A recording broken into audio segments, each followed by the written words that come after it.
Hi, I'm Amy Privette, the attorney for Privette Legacy Planning.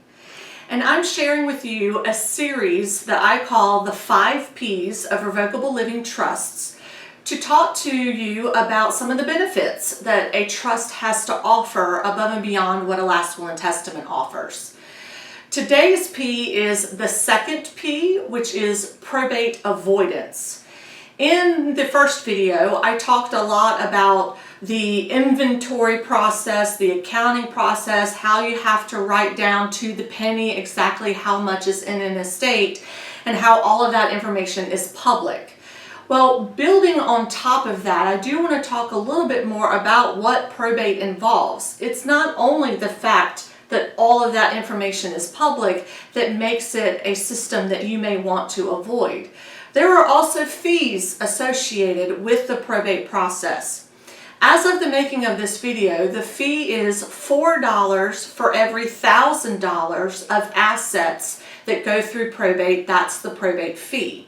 In addition, there's a $120 filing fee. There's a notice to creditors that has to be published in the print newspaper. That's going to be upwards of $275, $300. And all of this starts to add up over time. So imagine if you have a $200,000 estate that is all running through probate, you're looking in the realm of $800 as the probate fee plus $120 plus the cost of the notice to creditors. And there are some other smaller fees associated with that. In the grand scheme of things, maybe that $800 isn't going to break the bank. But when you think about what are you getting for your $800, you're getting them advertising to the world how much money you have and how much you are passing on to your heirs. Maybe that's not good value for your money.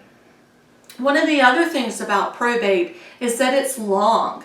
And unfortunately, with the COVID situation that we've been going through for the past year and a half, 2 years, it's only slowed things down worse.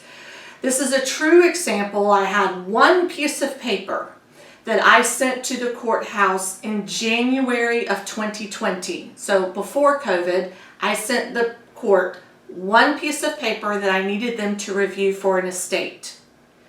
By August, they still had not reviewed my piece of paper.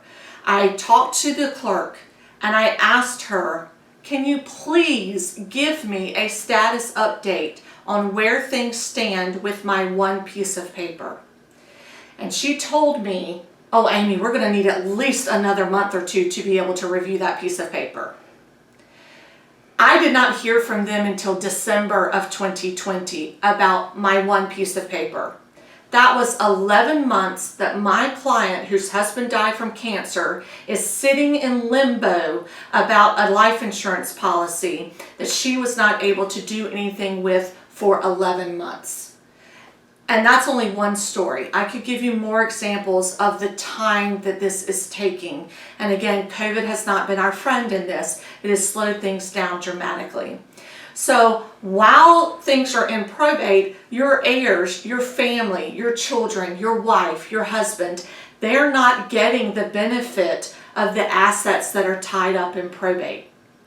A revocable living trust can help you avoid all of this because the assets that are in the trust do not go through the probate process.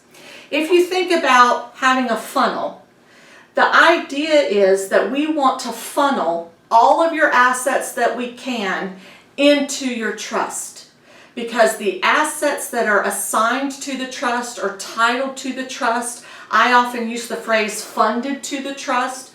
The assets that are held by your trust will never go through the probate process. If it never goes through the probate process, there's no fees, there's no time delay. As we talked about in the first video, there's no information going out into the public. So I think this is a really great benefit that trusts have to offer estate planning clients above and beyond a will.